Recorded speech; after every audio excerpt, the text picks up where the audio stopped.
शेगाव येथील श्री गजानन महाराज मंदिर परिसरात आता मोबाईल वापरण्यास सक्त मनाई करण्यात आली आहे. मंदिर प्रशासनाने मंदिरातील शिस्त, पवित्रता आणि शांत वातावरण टिकवून ठेवण्याकरिता हा महत्त्वपूर्ण निर्णय घेतला आहे. मंदिरात दर्शनासाठी येणाऱ्या भाविकांनी मोबाईल फोन बंद ठेवावेत किंवा वापर टाळावा असे स्पष्ट निर्देश देण्यात आले आहेत.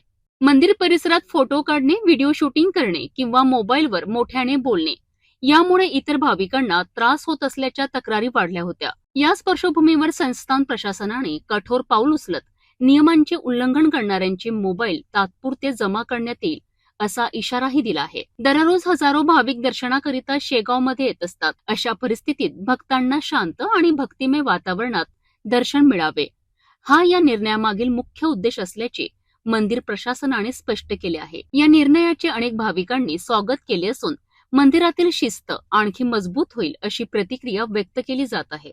बुलढाणा जिल्ह्यातील श्री गजानन महाराज मंदिर परिसरात आता मोबाईल वापरण्यावर सक्त बंदी करण्यात आली आहे. मंदिराची पवित्रता आणि शांतता कायम राखण्याकरिता संस्थानने हा मोठा निर्णय घेतला असून भाविकांना दर्शनावेळी मोबाईल बंद ठेवण्याचे आवाहन करण्यात आले आहे. नियमांचे उल्लंघन करणाऱ्यांवर कारवाई केली जाणार असून मोबाईल जप्त करण्याचाही इशारा प्रशासनाने दिला आहे. या निर्णयामुळे भाविकांमध्ये विविध प्रतिक्रिया उमटताना दिसत आहेत.